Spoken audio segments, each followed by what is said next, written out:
B and B S C part test online classes में आपका स्वागत है। आज अपन बात करेंगे पवन द्वारा निर्मित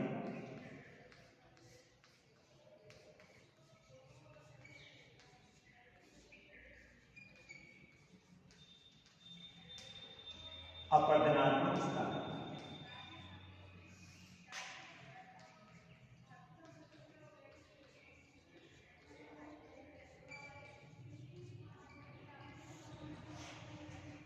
यानी अपवर्तनात्मक स्थलाकृतियों का निर्माण भी होता है, निक्षेपणात्मक स्थलाकृतियों का निर्माण भी होता है। और इस प्रकार की जो स्थलाकृतियों का निर्माण होता है वो मरुस्थलीय क्षेत्रों में होता है। और अपन मरुस्थलीय क्षेत्रों की बात करें तो मरुस्थलीय क्षेत्रों में तापांतर अधिक पाया जाता है, यानी तापमान का जो अंतर होता है वो क्या पाया जाता है, अधिक पाया जाता है।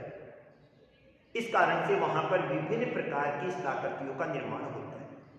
याद रखना, अपवर्तनात्मक स्थलाकृतियों का निर्माण उन क्षेत्रों में होता है जहां पर कटाव लगता है, अर्थात जिन पर्वतीय क्षेत्रों से पवन चलती है और पवन वहां से रेत तथा धूल के कण उड़ाकर ले जाती है और पीछे विभिन्न प्रकार की स्थलाकृतियों का निर्माण होता है। तो इस प्रकार की स्थलाकृतियों को क्या कहा जाता है, अपवर्तनात्मक स्थलाकृति कहा जाता है।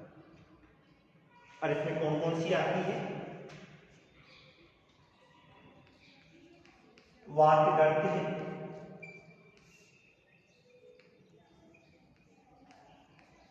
इंसेलबर्ग,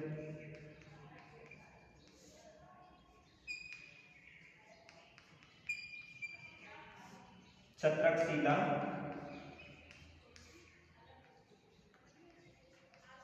यूजेन,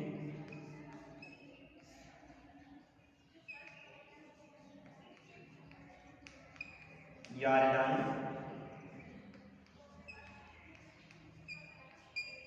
और ड्राइगन।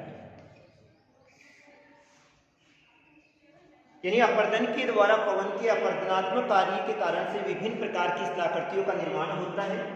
और इन स्थलाकृतियों में मुख्य वातगर्त है, इंसेलबर्ग है, छत्रकशिला, यूजेन, यार्डान और ड्राइगन। इस प्रकार की स्थलाकृतियों का जो निर्माण होता है वो उस क्षेत्र में पाई जाने वाली कठोर तथा कोमल चट्टानों के कारण से होता है।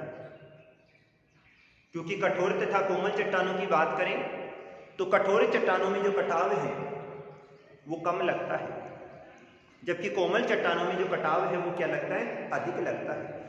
सबसे पहली बात आती है वातगर्त। गर्त का मतलब होता है गड्ढे नुमा संरचना और वात का मतलब होता है वायु। अगर वायु के द्वारा किसी भी प्रकार की गड्ढेनुमा संरचना का विकास होता है तो इसे क्या कहा जाता है, वातगर्त कहा जाता है। वायु के द्वारा अगर किसी भी प्रकार की गड्ढेनुमा संरचना का निर्माण होता है तो इस प्रकार की स्थलाकृति को क्या कहा जाता है, वातगर्त कहा जाता है। इस प्रकार की स्थलाकृति का निर्माण उन मरुस्थलीय क्षेत्रों में होता है जहां पर कठोर तथा कोमल चट्टानें मिश्रित अवस्था में पाई जाती है। वातगर्त का निर्माण उन पर्वतीय क्षेत्रों में होता है जहां पर कठोर तथा कोमल चट्टानें मिश्रित अवस्था में पाई जाती है। इस कारण से कोमल चट्टान का भाग तो वहां से कट जाता है, जबकि कठोर चट्टान पहले की अवस्था में खड़ी रहती है। और पहले की अवस्था में खड़ी रहने के कारण से गड्ढे के समान संरचना का विकास होता है और इस गड्ढे के समान संरचना को क्या कहा जाता है, वातगर्त कहा जाता है। दूसरी बात आती है इंसेलबर्ग। इंसेलबर्ग जो कि जर्मनी भाषा का शब्द है और इसका तात्पर्य होता है द्वीपीय पर्वत।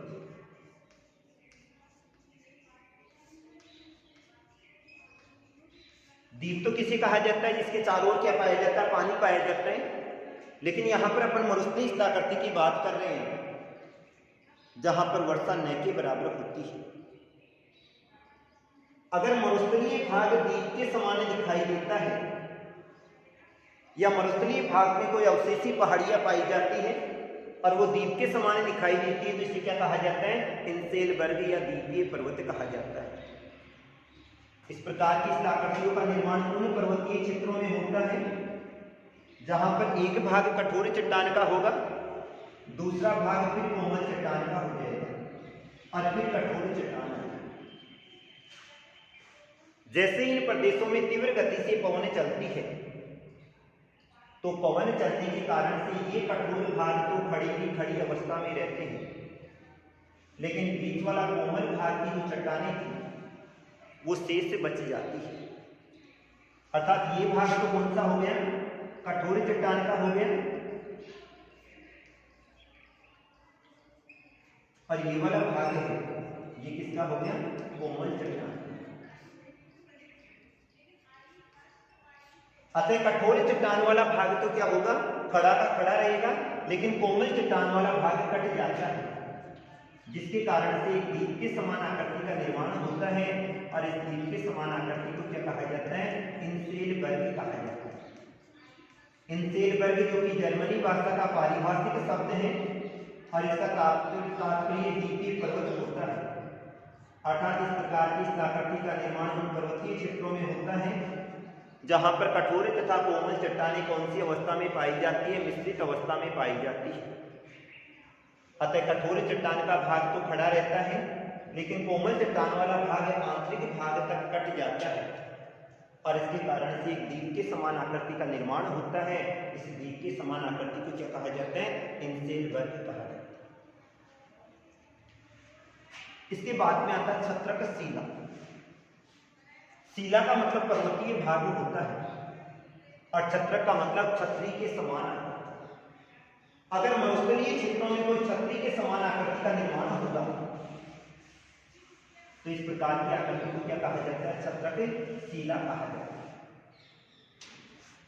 कुकुरमुत्ते की छतरी के समान जो आकृति पाई जाती है, इस कुकुरमुत्ते की छतरी के समान आकृति को क्या कहा जाता है, छत्रक शिला कहा जाता है। इस प्रकार की शिलाकृति का निर्माण उन मरुस्थलीय क्षेत्रों में होता है जहां पर ऊपरी भाग पर कठोर चट्टानें पाई जाती है, जो कि नीचे वाले भाग में पाई जाने वाली जो कोमल चट्टानें हैं उनको संरक्षण प्रदान करती है। यानी ऊपरी भाग में कठोर चट्टान और नीचे वाले भाग में कोमल चट्टान। अतः ऊपरी भाग की चट्टानों में कटाव कम लगता है, जबकि नीचे वाले भाग की जो चट्टानें हैं उनमें कटाव क्या लगता है, अधिक लगता है, जिसके कारण से कुकुरमुत्ते की छतरी के समान आकृति का निर्माण हो जाता है।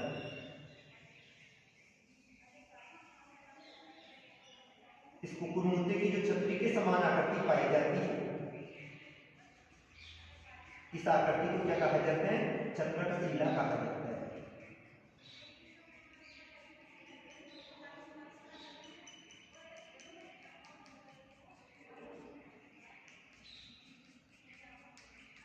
नीचे वाले भाग में कौन सी चट्टानें पाई जाती है, कोमल चट्टान पाई जाती है, और ऊपरी भाग में कौन सी चट्टानें पाई जाती है, कठोर चट्टान पाई जाती है। छत्रक शिला यानी कुकुरमुत्ते की छतरी के समान अगर कोई आकृति पाई जाती है तो इसे क्या कहा जाता है, छत्रक शिला कहा जाता है। इस प्रकार की आकृतियों का निर्माण उन मरुस्थलीय क्षेत्रों में होता है जहां पर ऊपरी भाग में तो कठोर चट्टानें पाई जाती है, लेकिन नीचे वाले भाग में कोमल चट्टानें पाई जाती है। अतः नीचे वाले भाग की कोमल चट्टानें तो कट जाती है, लेकिन ऊपरी जो कठोर भाग है उसमें अपक्षय तथा अपर्दन का कोई भी प्रभाव नहीं पड़ता है, जिसके कारण से ऊपर वाला भाग तो खड़ा रहता है और नीचे वाला भाग एक स्तंभ के समान आकृति के रूप में व्याप्त हो जाता है। और इस प्रकार के द्वारा निर्मित जो शिलाकृति है उसको क्या कहा जाता है, छत्रक शिला कहा जाता है। अर्थात इसकी जो आकृति है वो कुकुरमुत्ते की छतरी के समान दिखाई देती है, जो कि ज्यादातर वर्षा ऋतु में उगता है।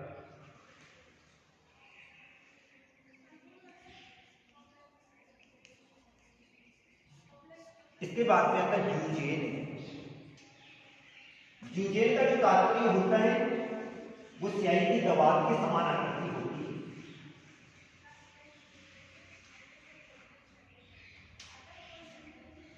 जूजेन का तात्पर्य दवात के समान आकृति, यानी ढक्कनदार दवात के समान आकृति पाई जाती है। इस प्रकार की स्थलाकृति का निर्माण मरुस्थलीय क्षेत्रों में होता है और मरुस्थलीय क्षेत्रों की एक विशेषता पाई जाती है, वहां पर दिन के समय भयंकर गर्मी पड़ती है, रात के समय भयंकर ठंड पड़ती है। दिन के समय भयंकर गर्मी पड़ती है, रात के समय भयंकर ठंड पड़ती है। अतः उन मरुस्थलीय क्षेत्रों में उनकी जो चट्टानें होती है उनमें दिन के समय जल रहता है, और वो जल कौन सी अवस्था में रहता है? तरल अवस्था में रहता है, क्योंकि दिन के समय तापमान क्या होता है? अधिक होता है। और जैसे ही रात होती है तापमान कम होने के कारण से वो जल किसके रूप में बदल जाता है? बर्फ के रूप में बदल जाता है। और जैसे ही वहां पर जल बर्फ के रूप में बदलेगा, बर्फ का आयतन क्या होता है? अधिक होता है, और उस दरार को और भी चौड़ा कर देता है, जिसके कारण से ढक्कनदार दवात के समान आकृति का निर्माण होता है। और इस ढक्कनदार दवात के समान आकृति को क्या कहा जाता है? जूजेन कहा जाता है। इस प्रकार की इस आकृति का निर्माण उन मरुस्थलीय क्षेत्रों में होता है जहां पर एक भाग में कठोर चट्टानें पाई जाती है और दूसरे भाग में कोमल चट्टानें पाई जाती है, जिसके कारण से कठोर चट्टान वाले भाग में तो कटाव कम लगेगा और नीचे वाला जो कोमल चट्टान वाला भाग है उसमें कटाव क्या लग जाएगा? अधिक लगेगा, जिसके कारण से एक ढक्कनदार दवात के समान आकृति का निर्माण होता है। धीरे धीरे ये वाली आकृति है, इसका आकार और भी बड़ा हो जाता है।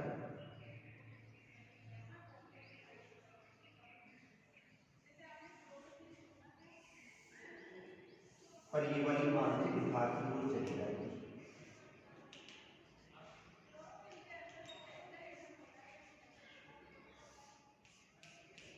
तो जो इस प्रकार जो आकृति पाई जाती है, इस प्रकार पाई जाने वाली आकृति को क्या कहा जाता है? जूजेन कहा जाता है। तो मरुस्थलीय क्षेत्रों में जहां पर कठोर तथा कोमल चट्टानें क्रमबद्ध अवस्था में पाई जाती है और उन क्षेत्रों में दिन के समय भयंकर गर्मी पड़ती है, रात के समय भयंकर ठंड पड़ती है, अतः चट्टानों में उपस्थिति जो जल होता है दिन के समय द्रव अवस्था में होगा और रात के समय कौन सी अवस्था में होगा? बर्फ की अवस्था में होगा। और क्योंकि बर्फ का आयतन अधिक होता है, इसके कारण से ढक्कनदार दवात के समान आकृति का निर्माण होता है और इसे क्या कहा जाता है? जूजेन कहा जाता है। इसके बाद में आता है यारडांग। इसके बाद में आता है यारडांग। यारडांग में क्या होता है? जूजेन के विपरीत होता है। जूजेन में तो स्थिति क्या थी? ये वाली चट्टान कठोर है, ये कोमल है, इसमें उल्टी दिशा होती है, अर्थात इस प्रकार से कठोर और कोमल चट्टानें सटीक अवस्था में न होकर कौन सी अवस्था में होती है? लंबवत अवस्था में होती है, अर्थात एक परत कठोर चट्टान की होती है, उसके बाद वाला भाग आ जाएगा कोमल चट्टान का, और फिर इसके बाद में फिर कठोर चट्टान का भाग। स्थिति क्या पाई जाती है? कठोर चट्टान का भाग तो खड़ा रहता है और जो कोमल चट्टान वाला भाग है वो क्या हो जाता है? कट जाता है। तो बीच वाला भाग कट गया और ये कठोर चट्टान सींग के समान आकृति में खड़ी रहती है। इस प्रकार की इस आकृति को क्या कहा जाता है? यारडांग कहा जाता है। यारडांग इस आकृति का निर्माण उन मरुस्थलीय क्षेत्रों में होता है जहां पर कठोर तथा कोमल चट्टानें लंबवत अवस्था में पाई जाती है। एक भाग कठोर चट्टान का होगा, एक भाग कोमल चट्टान का, फिर कठोर चट्टान है, फिर कोमल चट्टान आ जाएगी। इसमें कठोर चट्टान का भाग तो खड़ा रहेगा लेकिन कोमल चट्टान वाला भाग कट जाता है, अतः ऊपर वाले भाग में सींग के समान आकृति बच जाती है, जिसे क्या कहा जाता है? यारडांग कहा जाता है। इसके बाद में आता है ड्राई कांट।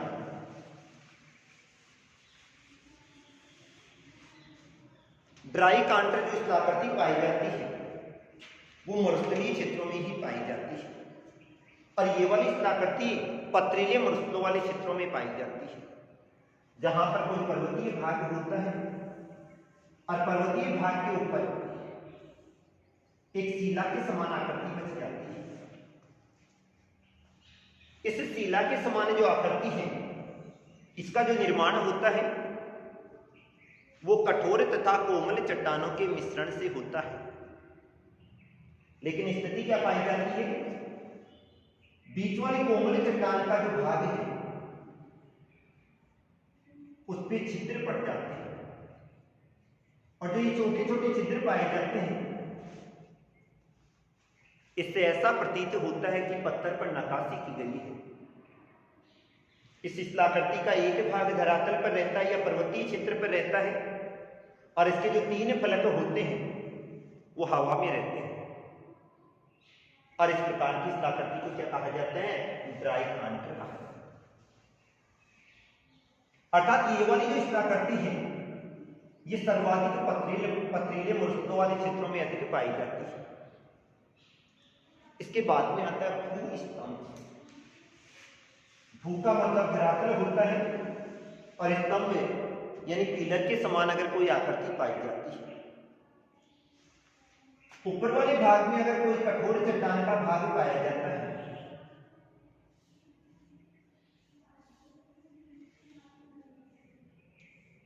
और नीचे वाले भाग में कोमल चट्टान पाई जाती है, तो ये वाला जो कठोर चट्टान का भाग है,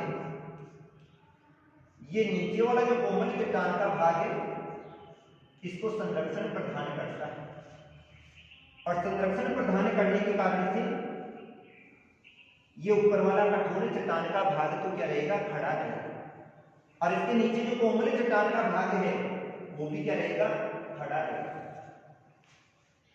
लेकिन बराबर में कोमल चट्टानों वाला भाग कट जाता है। इस प्रकार एक स्तंभ के समान आकृति का विकास होता है, और ये जो स्तंभ के समान आकृति पाई जाती है, इस स्तंभ के समान आकृति को क्या कहा जाता है, भू स्तंभ कहा जाता है। धरातलीय भाग पर पाए जाने वाला स्तंभ।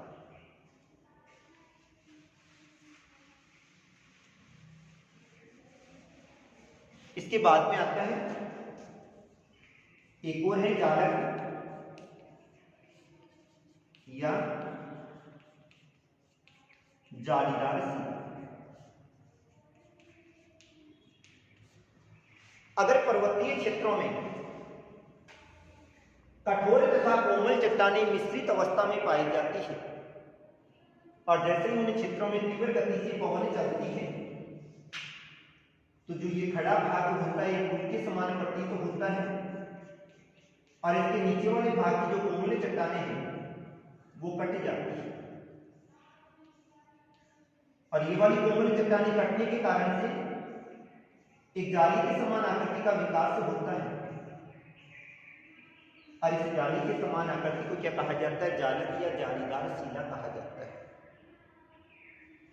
उन मरुस्थलीय क्षेत्रों में जहां पर कठोर तथा कोमल चट्टानें मिश्रित अवस्था में पाई जाती है, जिसके कारण से कठोर चट्टान का भाग तो खड़ा रहता है, लेकिन कोमल चट्टान का भाग क्या होता है, कट जाता है। अतः एक जाली के समान आकृति का विकास होता है, और इस जाली के समान आकृति को जालक या जालीदार शिला कहा जाता है। तो ये था पवन द्वारा अपर्दनात्मक शिलाकृतियां, जिनका निर्माण कटाव लगने के कारण से होता है। आज के लिए इतना ही। Thank you.